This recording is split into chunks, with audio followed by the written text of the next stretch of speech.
θα πάμε στις Σέρρες να συναντήσουμε τον Βασίλη Αναστασιάδη. Εκεί υπάρχει το κοπηλατοδρόμιο που είναι καταπληκτικό.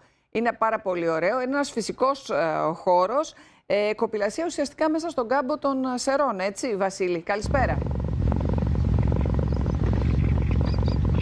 Όλοι οι κοπηλάτες να έρθουν εδώ, βγαίνουμε στην περίμετρο. Οι κοπηλάτες όλοι εδώ παρακαλώ, βγαίνουμε στην περίμετρο. Τα κουπιά σας εδώ, ωραία. Ευχαριστώ πολύ παιδιά, βγαίνουμε τώρα. Αντώνη Παπαμιχαλάκη, ωραία. Λοιπόν, καλησπέρα Κατερίνα. Καλησπέρα και προπονητής βλέπω τώρα, Βασίλη.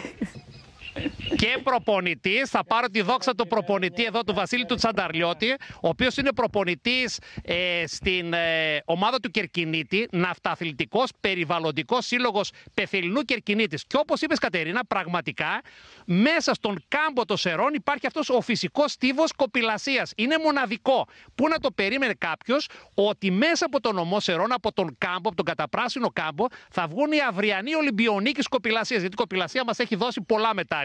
Δίπλα μου ο προπονητής, πήρα λίγο από τη δόξα του, ο κύριος Βασίλης Τσανταρλιώτης.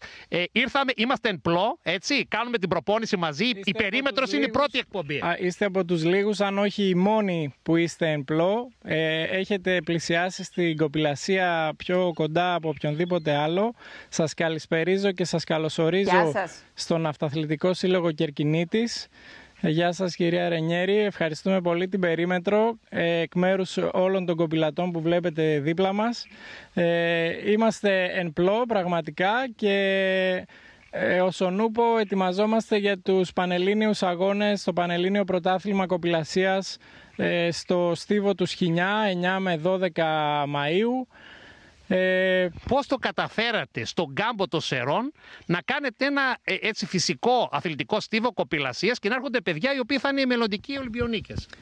Ωραία ερώτηση. Αυτό χρειάζεται υπομονή, χρειάζεται πολύ μεγάλο όραμα, προσπάθεια ομαδική και πολύ ενέργεια και από εμάς τους ενήλικες και από τα παιδιά που βλέπετε δίπλα μου και πλαισιωνόμαστε από την άβρα τους και την ενέργειά τους. Να ρωτήσω κάτι Βασίλη και τον κύριο Τσανταρλιώτη. Ουσιαστικά αυτό τι είναι, ένα φυσικό κανάλι? Τι είναι αυτό εκεί στο οποίο προπονείστε? Γιατί βλέπουμε έτσι στα πλάνα είναι σαν μια ευθεία γραμμή αυτό το κανάλι. Ναι, ακριβώς, είναι μια ευθεία γραμμή η οποία χρησιμοποιήθηκε στο παρελθόν όταν υπήρχαν εδώ πέρα, όταν ακόμη υπήρχε η λίμνη του Αχινού, μια πολύ μεγάλη λίμνη σε έκταση. Ναι. Χρησιμοποιήθηκε για την μετακίνηση εμπορευμάτων δύο εργοστασίων που υπήρχαν εδώ κοντά, προκειμένου να μετακινούνται με ποταμόπλια. Οπότε όταν αποξηράνθηκε η λίμνη πριν από πολλά χρόνια, προέκυψε αυτό το κανάλι, το οποίο λειτουργεί για αδρευτικούς λόγους και φυσικά εμείς το αξιοποιούμε με τους αθλητές μας, αθλητές ηλικιών από 10 μέχρι και 17 ετών αυτή τη στιγμή. Νέα παιδιά βλέπουμε, μπράβο. Όπου κάνουν την προπόνησή τους. Μπράβο, είναι νέα παιδιά, είναι το μέλλον. Γενικότερα το μέλλον και φυσικά το μέλλον της κοπηλασίας. Δεν ξέρω Κατερίνα, θες να ρωτήσουμε τα παιδιά γιατί ασχολήθηκαν με την κοπηλασία? Για πες μας εσύ, γιατί ασχολήθηκαν με την κοπηλασία? Εγώ όταν πήγαινα γυμνάσιο, πριν από 2 χρόνια δηλαδή περίπου, είχα αρκετούς φίλους που είχαν ξεκινήσει κοπηλασία. Αρκετούς, είχα 2 φίλους. Ήρθες εδώ στην κοπηλασία. Και άκουγα ρε παιδί μου, έβλεπα βιντεάκια που έκανε ο προπονητής και διάφορα. Και του άρεσαν. Και ζήλεψα και ήρθα. Από πού, από Σέρρες έρχεσαι? Όχι, από Μονόβρηση. Από Μονόβρηση. Εδώ μια κοπέλα να μας πει, coach, πάρε λίγο εγώ πήρα λίγο το μικρόφωνο, πήγε το σε μια κοπέλα. Να ακούσουμε και την κοπέλα. Εγώ χρειάζομαι και το κινητό προκειμένου να σας ακούω. Και μια κοπέλα πριν αποχαιρετήσει. Ναι. Γιατί ασχολήθηκες? Εγώ ήμουν στο σχολείο και απλά ήρθε ο κύριος Βασίλης μια μέρα με τα υπόλοιπα παιδιά. Μας έδειξε την κοπηλασία. Μου άρεσε, πήγα για να δοκιμάσω και μετά έκατσα. Τι σας άρεσε? Μπράβο. Άρα ξεκινάμε. Δεν χρειάζεται κάτι περισσότερο.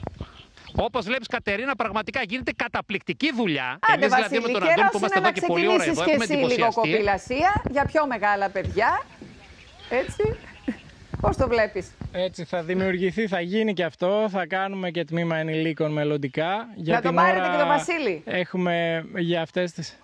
Θα είναι ο πρώτος αθλητής, θα πρέπει να δεσμευτείς εδώ. Στέφανος Ντούσκος, εγώ. Και βέβαια να πούμε, Κατερίνα, ότι εδώ έχουμε και πολιτιστικές εκδηλώσεις, εδώ Κερκινήτης. 28 Αυγούστου έχουμε Αλκίνο Ιωαννίδη. Κάθε χρόνο πλωτές συναυλίες εδώ για να ενισχύσουν το σύλλογο. Οργανώνουμε μια εκδήλωση πολιτιστική το χρόνο.